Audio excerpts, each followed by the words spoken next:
नमस्कार. इथे आपल्याला मटनचा रस्सा बनवायचा आहे. मी 1.5 किलो मटन घेतलंय, मस्त स्वच्छ धुवून घेतले ते. आणि त्यासाठी आपल्याला पहिल्यांदा ते शिजून घ्यायचे. शिजून घेण्यासाठी आपल्याला काय फोडणी करायची आपण बघू. इथे 2 कांदे, 1 टोमॅटो आणि 2-4 पानं कढीपत्त्याची घेतली आहे. त्यात इथे याच्यामध्ये मी थोडंसं तेल घालते. तेल कमी घालायचं कारण की नंतर परत आपल्याला मसाला भाजायला पण तेल लागणार आहे. आणि मटनमध्ये चरबी पण असते.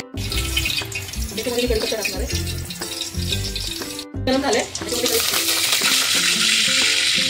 कढीपत्ता झाला की आपण कांदा टोमॅटो एकत्र टाकून देऊया. शिजायला परतलो याच्यामध्ये थोडंसं मीठ टाकते कांदा शिजायला परत.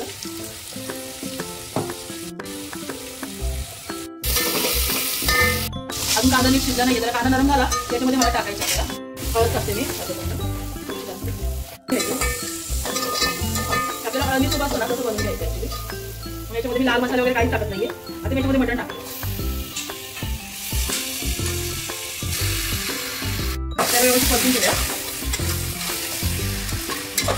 मटण आणताना नेहमी मागचं लेगपीस असतो मटनचा ते मांडी आणि चाप वगैरे आणावेत. चिनाचं मटण आणायचं. मटण चांगलं असतं खायला. आणि बकरा नेहमी बारका बघून घ्यायचा. जास्त मोठा बकरा घ्यायचा नाही, मग ते मटण शिजत नाही. आता मटनला आमचं पाणी सुटेल तर त्याच्यामध्ये आपल्याला ॲड करायचं. तोपर्यंत मी याच्यावर झाकण ठेवते आणि त्याच्यामध्ये थोडंसं पाणी ॲड करते. सॉरी पाणी टाकते ताटामध्ये पाणी गरम करायला ठेवते. पण हे मटनला जे पाणी सुटेल ते मटनचं पाणी पूर्ण आपल्याला आटून घ्यायचं आणि त्याच्यानंतर हे गरम पाणी त्याच्यामध्ये टाकायचे. ही प्रोसेस आपल्याला 3-4 वेळा करायची पाणी टाकायची तोपर्यंत मटन शिजत नाही. आणि टोपात मटन शिजवलेला खूप चव असते. कुकरमधल्यापेक्षा टोपातलं मटन टेस्टी असतं. ते बघूया आपण झालं. आता आपण बघूया ते पाणी बघा आटले का. मस्तपैकी पाणी सुटलंय मटनला. थोडंसं आहे अजून जरा सुकलं की मग आपली ताटातलं पाणी आपण याच्यामध्ये पाणी टाकते याच्यामध्ये आणि परत त्या प्लेटमध्ये परत आपण पाणी ओतून ठेवूया.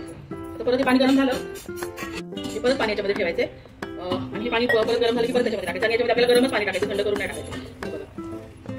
हे गरम झालं की थोड्या वेळ 3-4 वेळेस प्रोसेस करायची. बघा आपलं मटन मस्तपैकी शिजलेलं आहे. आपल्याला हे मटन शिजवण्यासाठी अर्धा तास लागला. मस्तपैकी शिजलं मटन. आता मी याच्यामध्ये काढून घेतलं. आता मी याच्यामध्ये तेल अंदाजाने घ्या कारण त्याच्यामध्ये पण आपण तेल टाकलं आणि चरबी पण असते. त्याला तेल जास्त टाकायचं. इथे मी वाटण तयार केलंय. सॉरी ते दाखवता नाही आलं मला. याच्यामध्ये सुकं खोबरं, कांदा, धणे आणि हिरव्या मिरच्या आणि कोथिंबीर हे वाटलेले आणि अद्रक लसूण पेस्ट आपण टाकणार आहे. 2 चमचे अद्रक लसूण पेस्ट टाकली आहे. जरा परतून घेऊया आपण. तिखट टाकते मी 1 ते 1.5 चमचे आहे. तिखट तुमच्या आवडीनुसार टाका कारण मी वाटणामध्ये पण हिरव्या मिरच्यांचा वापर केला आहे. हळद नाही टाकायची मी. हळद आपण जेव्हा शिजवलं होतं तेव्हा आपण हळद टाकलेली आहे ना, त्याच्यामुळे हळद नाही टाकायची याच्यामध्ये. आपल्याला तेल सुटेपर्यंत परतून घ्यायचंय. वाटण व्यवस्थित परतलं तर मग कालवाला आपल्या मस्तपैकी तरी येते छान. मी ते पाणी गरम करायचं कारण की आपल्याला गरम पाण्याचाच वापर करायचा. तर आपण आपल्या चॅनलला तोपर्यंत सबस्क्राईब करून घ्या आणि व्हिडिओला लाईक पण करा. तर मी पाणी गरम करायला मटन सुक्का पण बनवले आज. तर याची रेसिपी पाहिजे असेल तुम्हाला तर मला सांगा कमेंटमध्ये. तर आपण याची रेसिपी पण दाखवूया. आणि मसाला टाकते मटन मसाला. कारण की वाटणामध्ये आपण धणे टाकले त्याची परतले आपल्या वाटणाच्या किती छान तेल सुटले की नाही. मस्त बाजूबाजून तेल सुटले मस्तपैकी परतून घ्यायचे आपल्याला. टोपाकडे लक्ष नका देऊ. टोप परत परतला ना त्याच्यामध्ये जरा जळाला टोप.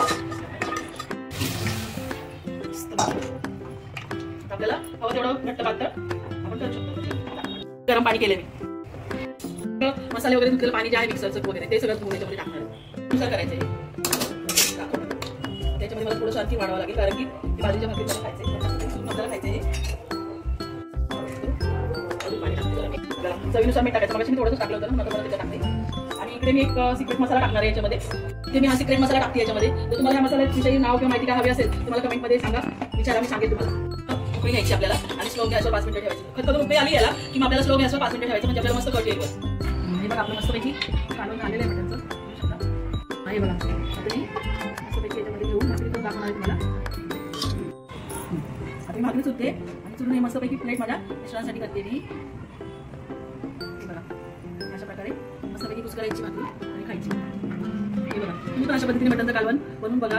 आणि मला जर माझा व्हिडिओ आवडला असेल तर लाईक करा, सबस्क्राईब करा आणि